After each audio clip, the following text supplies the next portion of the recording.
যখন আমি ছোট ছিলাম মাটিতে ড্রপ খায় যে বলগুলা ওগুলো আমাকে কিনে দেওয়া হয়েছিল কালারফুল। তো কালারফুলের কারণে আমি ভাবতাম যে এগুলার ভেতরে হয়তো জুস আছে, এজন্য প্রত্যেকটা বল আমি কামড়ায় কামড়ায় খেয়ে ফেলতাম। আবার স্কুলে গিয়ে খাতা মোছার যে রাবারটা আছে সেটাও কামড়ায় খাইতাম।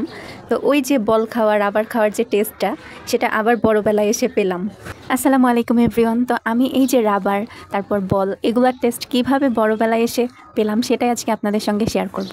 এই যে খাদ্য, এই খাদ্য খেয়ে আজকে আমি আপনাদেরকে রিভিউ দেবো আসলে আমি ছোটোবেলার স্বাদ কীভাবে বড়বেলায় পেলাম। মূলত এটাকে সয়াবিন বলে, যেটা অনেকেরই প্রিয় খাদ্য, আবার অনেকে খান না। আমি কিন্তু এটা তার কাছ থেকে এক প্রকার জোর করেই কিনে নিই, কারণ সে আমাকে কিনে দিবেই না কোনোভাবেই।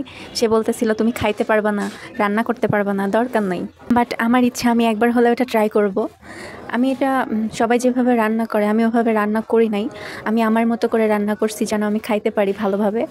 তো আমি অনেক মশলা দিয়েছিলাম এর মধ্যে, সকল প্রকার মশলা দিয়ে ভালোভাবে কষিয়ে রান্না করেছি। আমি যখন সয়াবিনটা রান্না করি এটার এত সুন্দর ঘ্রাণ বের হয়েছিল। আশিক অবশ্য বলতেছিল রান্নার সময় যে তুমি কি মাংস রান্না করতেছো, এত ঘ্রাণ ছড়াইছে কেন? আমি বললাম না, আমি সয়াবিন রান্না করতেছি। এটা রান্নার পর আশিক যখন টেস্ট করলো ওর কাছে নাকি খুব ভালো লেগেছে। বাট আমার রান্না আমি খাইতে পারতেছি না। আমি যখন এটা খাই তখন চিন্তা করলাম আসলে এগুলো মানুষ কিভাবে খায়। খেতে পারে, সমস্যা নাই, সবার রুচি এক না, সবার চয়েস এক না। কারো কাছে ভালো লাগবে আবার কারো কাছে লাগবে না, এটা স্বাভাবিক।